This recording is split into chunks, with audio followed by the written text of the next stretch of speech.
Okay. Yeah, okay, what do you got? Power fans in here. Power fans forever is such a mensch. They're always supportive and always present. I love it. Okay.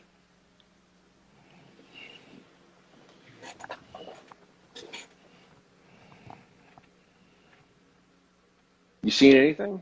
There we go. Ah, hey, What's finally, up, man? got on. What's your name, bro? Where are you from? Who are you? Hey, Vettrax. My name is Where? Amar from Philadelphia. Philadelphia in the building. Yeah, Philly in the building, man. What's So, your question, bro?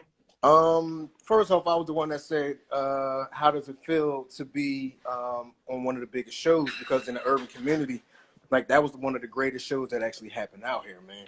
Like Yeah. it was so relative to really what was going on in the underworld part of it. So when we saw you taking on that character, we like, God damn, man, this shit is like damn near reality. You know what I'm saying? Yeah, And for sure. lot of people didn't understand that was a real reality. You know what I'm saying? But my topic, not my topic, my question is, how did you land that role, man? And who actually was like, look, man, this guy is the guy for that particular role. How did you even get in the character for that particular role? Well, I'll lay this out as quickly as I can here. I'll just when I first went in for it, I went in for Tommy. Okay. I knew what really wasn't my casting, but I was, as an actor, I was like, just try to embody that vibe and that character as much as I could. My version of Tommy. Okay. And I did well enough that they brought me to Courtney and to some of the other producers because they liked what I was doing. And so we all kind of fell in love with each other there. And then they brought me back for Greg Knox. Right. Which I also wasn't totally right for. He's a little more all-American, sort of earnest. It's just not quite my vibe. And so then this is like 5 weeks have passed at this point. And then I get an audition for Cooper Sax. And once I read the breakdown of Cooper Sax, I was like, this is the guy. It was just pretty obvious that they were looking for a place to put me. And for me, it was like, it doesn't happen very often that you get the opportunity to read for 3 different roles for the same project. And so that alone, the fact that they kept trusting me and kept auditioning me for new parts was pretty remarkable. So, you know, that's how it came about. Once they said like he's a privileged, arrogant dick, you know, I was like, hey, this is me. This is who I am. Which, by the way, is not true. It's not true, but it's how I come across, and that's all that really matters is your casting and how you kind of come across, and that's kind of my vibe, even though it's not necessarily the truth. I mean, I grew up in a trailer park, man, but I don't come across that way, and that's all that matters, right? Right. Because what's crazy is I've been to LA twice. I'm not an actor, but as I was walking out Hollywood Boulevard, like I have my own business out here, number one. Number two, I do production for some musicians. I actually landed a couple things. And as I was walking out Hollywood Boulevard, and I had my chain on, and I had my logo on, what do you do? I said, damn, is it that easy in Hollywood if you look like a certain part? And this when it was resonating when you were saying, hey, man, you got to be that character. Well, I was just naturally being me. And I actually probably that one day on Hollywood Boulevard, my first time on Hollywood Boulevard, I had maybe 6 or 7 people approach me as if I was someone. So it kind of came back, and I'm listening to everything that you guys said. I was like, damn, man, this is deep, because when I was younger and we were out and about in the world, one of the older guys from the neighborhood, he always said to me, he said, look, if you could only afford a white tee, you have the cleanest white tee that you can have, because people judge you off of your appearance. And I was like, damn, this is crazy. And as we watch what you have going on, we're like, damn, this guy's appearance is an asshole, man. Like, we love the asshole. Like, everybody loves an asshole. They hate an asshole, but they love an asshole at the same time, man. So I just wanted to get on and say, look, man, thanks for being you. You were like a real pivotal part of that show. People don't appreciate it. People hated you, man, but people watched to see what you were going to do. But you know why they watched? Because you know what, Shane, if for the people, for the culture, we've adopted you as one of our own, bro. Right. Like you are one of our own. Like you are the blackest white guy there is in the building just because, you know, you brought what you don't normally see. I mean, and it's no disrespect to as I said, it's been an incredible cast, Right. but you bring some hood to Right. a position of power where you don't normally see an approach to a lawyer or a prosecutor play it in the way that you do, because you know you can play it like, you know, straight and narrow and follow the mantra, but then what happens? You become like just like any other pivotal lawyer on the show. And that's why when people say, well, how has he survived, is because every season you figured out a way to reinvent yourself. Like you've never played Cooper Saxe the same way every episode. Right. And I feel the same way too about him being Cooper Saxe, because for you to be someone that's on a completely different coast, you tapped into a New York, you tapped into an East Coast prosecutor side. And that's great acting, man. Like I said, I'm no actor. Thank you, man. I'm no actor, but you know, I watched it for 3 people. You know what I'm saying? It was Ghost, it was you, and it was Tommy. You know what I'm saying? Wow, man. Thank you. Angela played her part, but your part kept it upbeat. You know what I'm saying? Like the unpredictable prosecutor that was like dirty, crooked, but then trying to be clean at the same time. Like you're trying to be dirty, you have to play dirty to get a clean outcome. You know what I'm saying? Right. Yeah, that's true. That's true. That's what a lot of it was about, right? It's about the ends justify the means. Right, right. So, you know, like I just wanted to jump on and give you your flowers now. A lot of people don't do that. You know what I mean? Give your flowers. You know what? I really appreciate it. I appreciate it. Right. Thank you. All right, man. Have a good one, man. Next person who wants to jump in. Peace. Peace, man. Peace. Next person who wants to jump in here, send a request. I will accept you to ask a question.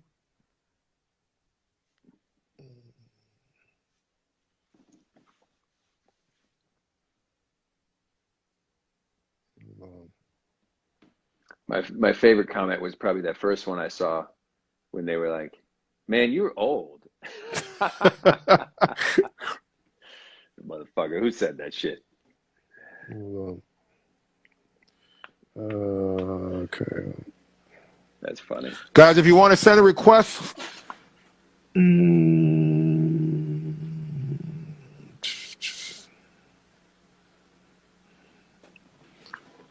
guys, you got to send a request in to join. Little Victor 250 has been trying to join like a motherfucker and having trouble.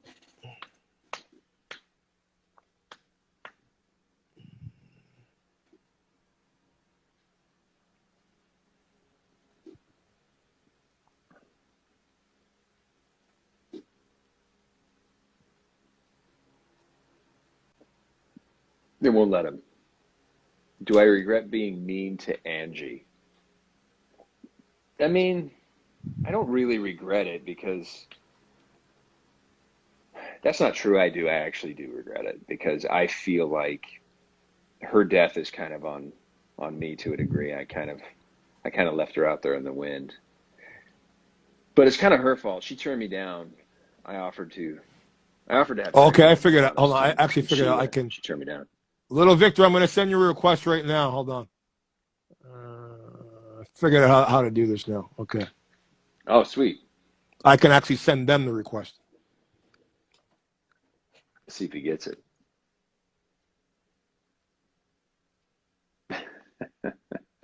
Little Victor, here's your chance, man. I'm sending you a request. You got to accept.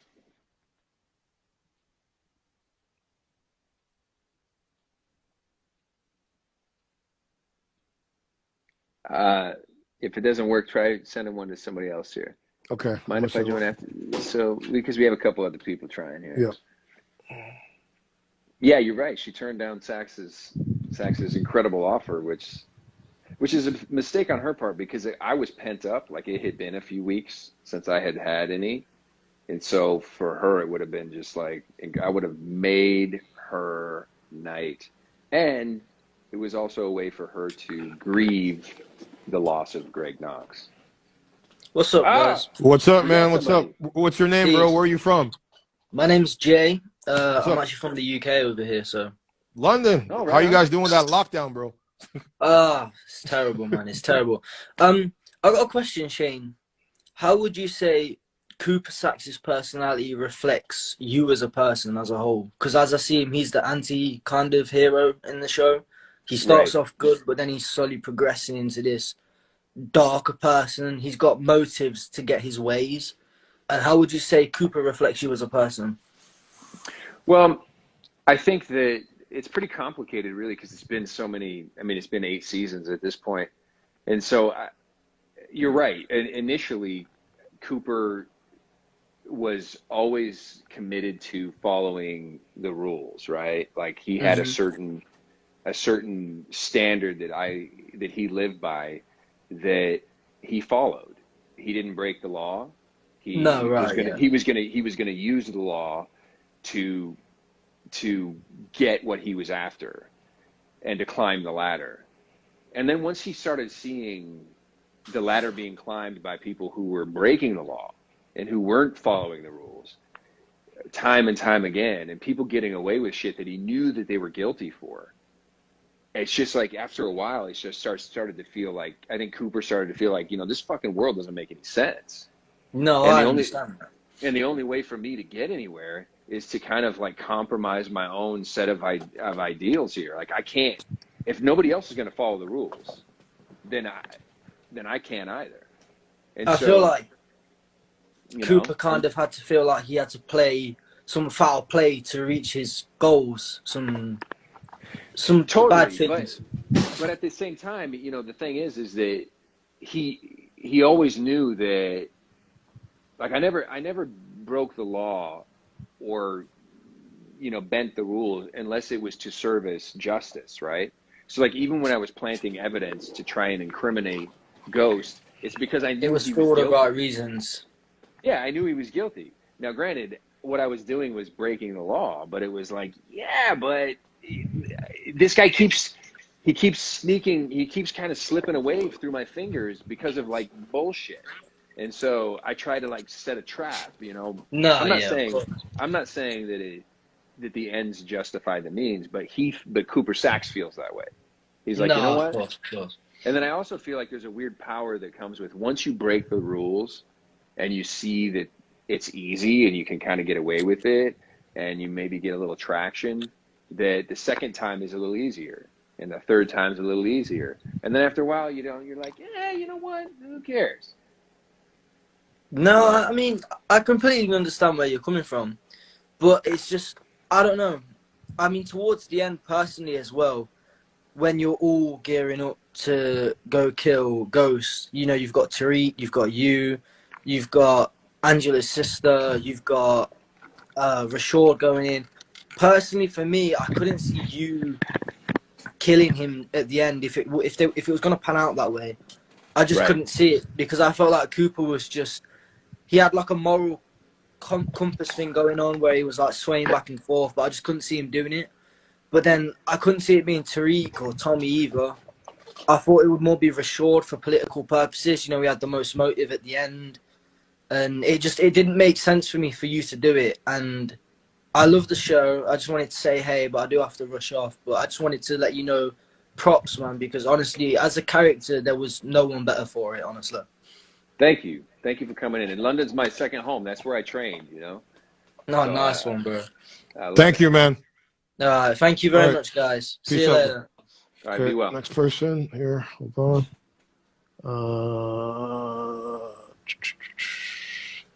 One more? There's about 3 more in the queue right now. Oh, okay. I mean, I don't know how much time you have. How much? You tell me. What's up, bro? I'm here. I'm fine. Okay. What's up, bro? What's your name? Where you from, man? My name's Jose. I'm from Toronto, Canada. Nice to meet you, Jose. What's your question for Shane? I got 2. Okay. Very quick. Where were you when you got the card that you made it into a cast of the show? And how did you celebrate? And my second question is, how was it? Because it's been lots of seasons. So how did you become, the more the season has gone, the friendships? How did the friendship build? And are you guys still close to each other? Talk on daily basis. So to answer your first question, I was filling up my gas tank when I, with my literally my last $50. I was filling up my gas tank when I got the phone call about Cooper Sacks. So that was pretty awesome, and I celebrated by freaking out and going and celebrating with my wife. And in terms of friendships and stuff like that, I'm really close to a lot of people. I mean, I just talked to Leela for an hour today, or was it today, this morning, or maybe yesterday? I don't care what I gotta do, bro. When you're off the show, I have to have you two together on a project, because she, to me, does not get her flowers enough in this business. She is such an incredible talent. Yeah, she's great. She's great people too. She's the real deal. And I mean, everybody, like Quincy Tyler Bernstein and I are great friends, and Monique and Joe Perino and Sung Kang and Andy Bean and David Fumero. I mean, the list is pretty much everybody I've worked with. I have such love for. We have been so blessed to have a great core group of people with great chemistry, and from Omari and 50 on down to through the whole ranks. And so it's been a blessing for sure. Yeah, that's good, man. All right, man. Okay, man. Thank you, bro. Thanks for answering my question. Talk to you soon. Talk to you soon. Hold on, let me see who's in the queue here.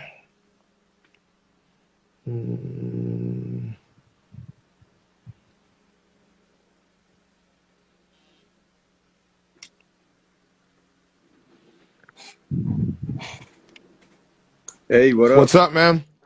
What's your name, bro? Where are you from? I'm Jay. I'm from Iran. Iran. We got people from all over the world coming on. Yeah. What's your question for Shane, bro? I don't have a question. I just wanted to hop in and say hi. I'm a huge fan, bro. Oh, awesome. What's your name? My name is Javid. It's a little hard, so I just say Jay. Javid, yeah. Javid. Yeah. Well, very, very nice to meet you. Thank you. I'm glad. Thank you for watching. Thank you. Yeah, all right, I'm a huge fan. Thank you. Thank you, bro. All right. Peace to you, man. Peace. See ya. Okay.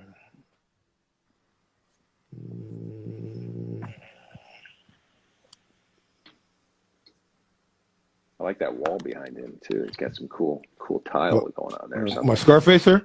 Thank you. Well, but I was talking about No. Jay. He was talking.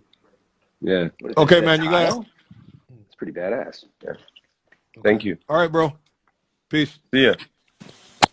Oh my gosh, you brought it. You got 4 people. Finally, Oh shit. finally, I got to live stream with you guys.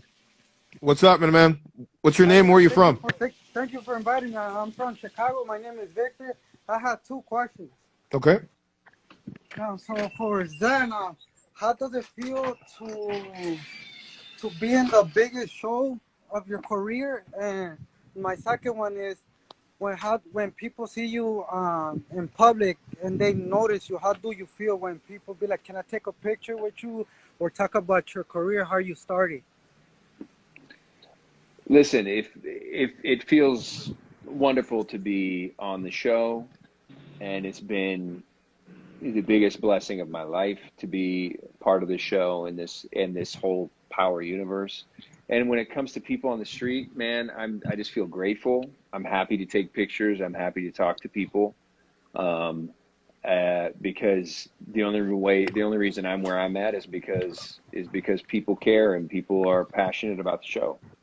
So I feel like we owe it. I owe it to the fans, and I'm thankful. I'm thankful that they give a shit. To be honest, And I appreciate you taking the time to talk to me. I know I sent the thing, but I said it wouldn't let me, and I appreciate you for sending me the request. And No problem, I'm just happy that you guys had time to talk to me. I'm a biggest fan, and I hope to continue seeing in the next Power. You're going to. All right, man. Thank you. All right, man. All right, thank you. Have a good night. Good talking to you. You too. All Bye right. bye. Thank you.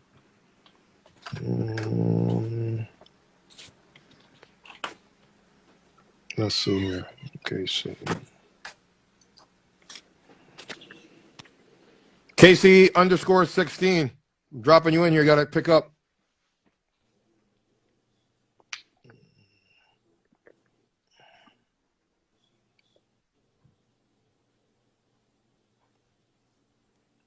I'm here. Someone's like, I'm here. I'm waiting for you, Casey underscore 16. You got to connect, sweetheart. Okay, she's not picking up. So next person. If for some reason, listen, anybody that's listening, that happens to be watching, if you can't get your question answered, send me a DM, and I will. I'll check my DMs tomorrow, and I'll answer you. All right. What are you drinking tonight, Shane? I am drinking Maker's Mark because it's what was sitting over there. I just have one question. How do I log off? Or Yeah, you got to hang up, bro. You just got to disconnect. how do I disconnect? That's probably why she can't get in. Victor, yeah, I love it. Just close out, Victor. Close out of the app. Oh, just click the little. Yeah, just close out of the app. All right, thank you guys. X. Have a good night. All right, man. Thank you. Have a good one. And he's still here. Is he? He's still I there. don't see him. I don't see him. No, he's got the phone upside down. Bro, you guys, there you go. Okay. I love it. Send requests. Someone's like, hit the X on the top. Leave, man. Get out.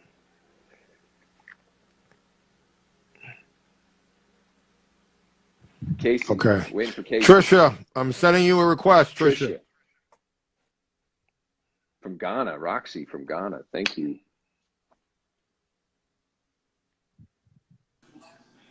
What up? Trisha, where are you from? New York. New York in the building. What's your question, Yes. sweetheart? Actually, my husband used to work with you. What? He was a Teamster. Yeah. With me? Yes. Who's He's your a husband? Teamster on the show. Who's your husband? Joey P. Joey P. Oh, I love Joey. All right.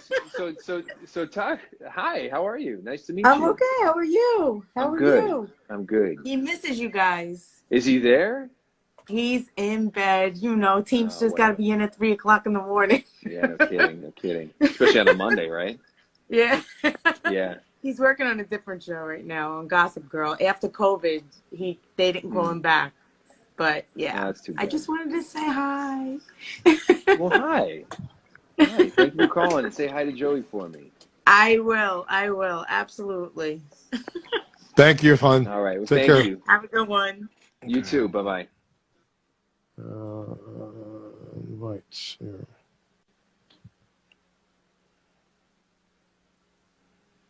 Oh, man, I missed that guy. He's great.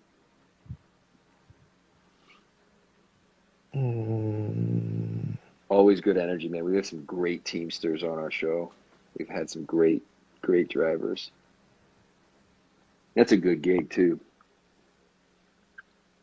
I mean, it's Bro, you hard gotta hours, upgrade. Their hours suck. Robert, I can't let you in the room because your app is out of date, bro. You need to update that phone. It won't let me in. Okay. Maybe have to get a new phone, too. Yeah, he has to get a new. I've been telling them for a long time. Hold on. Casey, I'm going to To get try a you new phone. again. Casey, I'm going to try you again.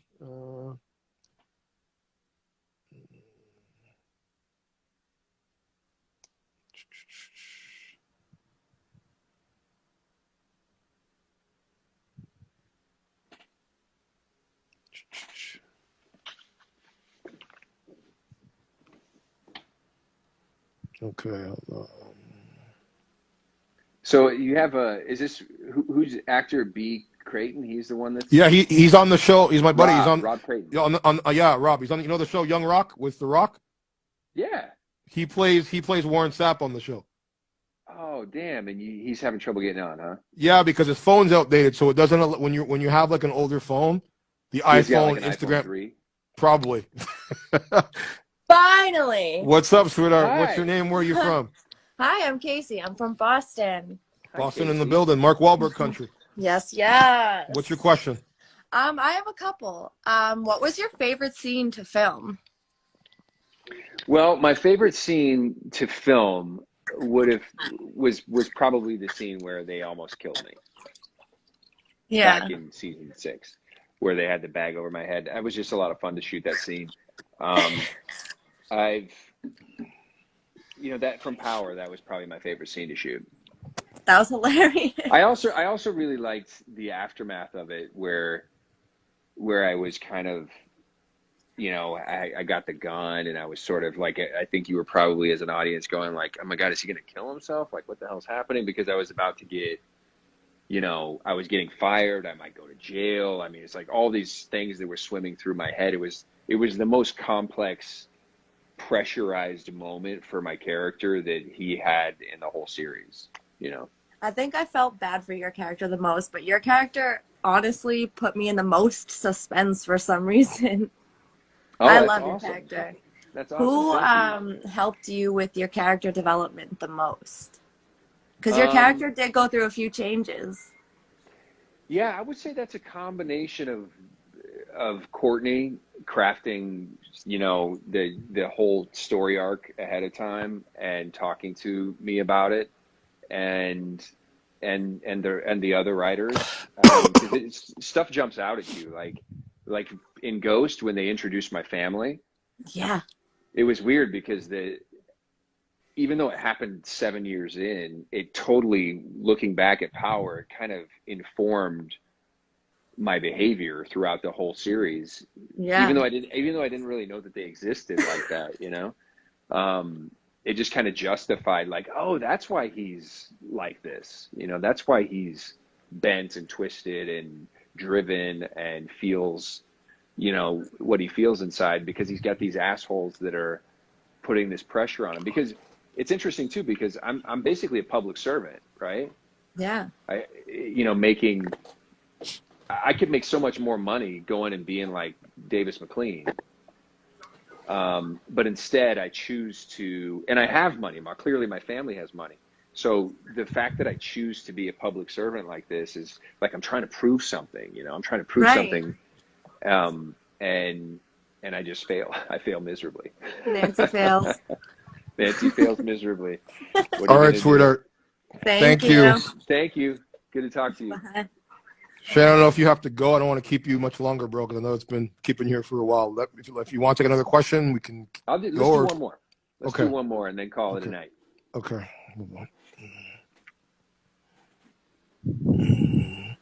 Rob, try sending me a request, bro, because I can't send you one through here because your phone's outdated. So try sending me one, and I'll try to link you into the room. This phone shaming. Sack needs to kick Tariq's ass. For you, like what I mean, as someone that you said called you the old man earlier, what is it like been for you, the transition of like working with the original Power series with actors of, your demographic to now PowerBook with a cast of a whole bunch of younger actors? Yeah, it's interesting because it's like there's a real dichotomy now where we've got Mary and Method and me and then you got all the kids kind of on the other side of it, and Naturi, and then you have the kids, and so it's really there's a generation gap that I think is really exciting because it shows I think it just shows it really highlights the different generations and how we think and how we operate and the risk factors that we're willing to, clearly the younger generation feels invulnerable, right? Like they can they're invincible. They can do whatever. Mm-hmm. And we have learned better. And so we operate differently, and that the conflict that comes out of those different worldviews is to me pretty exciting, and I think and I like it. I like that there's this real dichotomy, like it's really generational. Okay, let's take a question here. Okay, Rob's taking too long. Hold on. Like to join.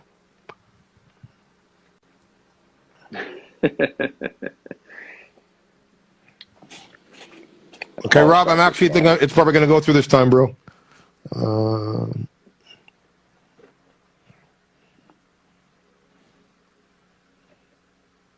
Hey, Rob, you got to pick up, bro. I miss Proctor too. He was So do I. He and I were kind of like opposite ends of the same, like a double-edged sword, you know. And he was kind of like my match on the other side of the law. And I basically am somewhat responsible for his wife's death, his ex-wife's death, whatever, and maybe even his death a little bit. What are you gonna do? What are you gonna do? Rob, you got to pick up, bro. I'm trying to send you a request, man. I just sent you one. You got to pick up.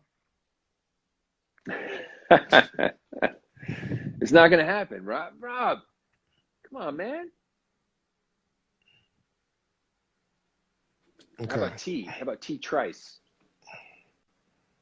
I sent 5 requests. Yo, what's Daryl. poppin'? What's poppin'? How y'all There he is. doing? Robert I Creighton in had the to building, ladies and upgrade. gentlemen. For you guys that made it don't know who happen. this is Robert Creighton. He stars on the show Young Rock on NBC with The Rock playing Warren Sapp. You guys might recognize him Appreciate from that. also HBO Ballers and from the Wu-Tang Appreciate that. series from the Wu-Tang. Appreciate that, man. Thank you very much for the drop right there. DTEFLON is gonna be my new publicist. He goes in, you know what I mean? Ooh, As that's y'all nice. can hear, you know what I'm saying? As y'all can hear. My man Shane, one of my questions that I have for you is, do you happen to know if there's gonna be any type of the Power series going into the inception of Cooper Saxe? Because I think that would be something that's interesting. What makes you make the choices you make? You know what I mean? Because Ghost choices, a lot of them, he comes from poverty, he wanted to pull himself up by his bootstraps, stuff like that. But what makes people go so hard to get things done on the right side of the law, going against all odds, is something I think somebody would like to learn about. What builds that character, and then plus, you was a dirty brother on that show, man. We need to find out what caused this dinginess in your man Cooper Saxe's life, because he's a dangerous dude. You know what I mean? Playing evidence, doing all types of stuff. You know what I mean? Yeah, I'm with you. I think it's, I mean, obviously to me, all that stuff's very interesting as well. I don't know Yeah. that I mean, it would have to be like some brainchild of Courtney that she just, Gotcha. you know what I mean? Like she comes from writing for The Good Wife. And A word. so she has that legal mind, and she really likes the courtroom drama sort of vibe, and that's why she includes as much of that as she does. And so she's a genius, and she thinks in those terms. So, man, you never say never. I mean, the way I look at Cooper Saxe, the way I look at Cooper Saxe, his character, reason why to me it deserves a spinoff. He's similar to like Saul in Breaking Bad. Better Call Saul. The very did a lot of dirty shit, but like did it for the right reasons.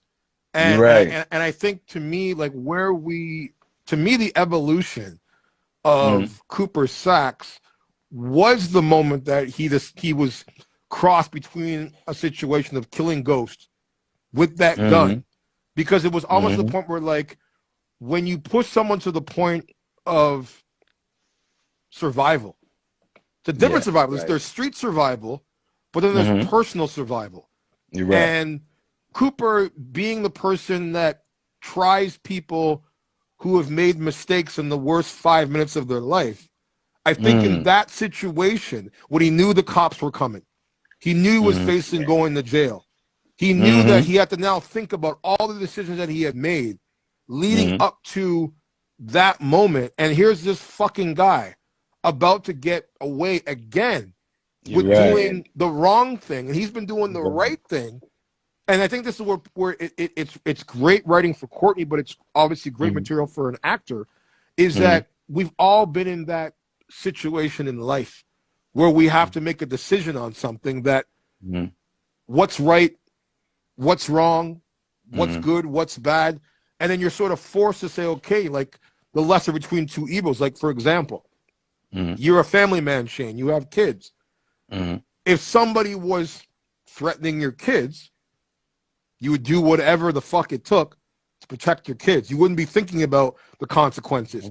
And these are where you look at the street game compared to the courtroom. Lawyers do whatever the fuck they got to do to win. Yeah. That's their job. They don't care whether they don't care whether you're guilty. They don't care whether you're not guilty. They are there to represent you, either to prosecute you or to get you off. And then you've got the street game where it's like, okay, it's survive or be killed. That's it. That's the only choice you have. And sometimes you got to make hard decisions in a split second. And I think for Cooper Sacks, he was now in this moment to say, okay, I don't like what they've done, but now I get it. Now I get it. Yeah, and I think too, once he's faced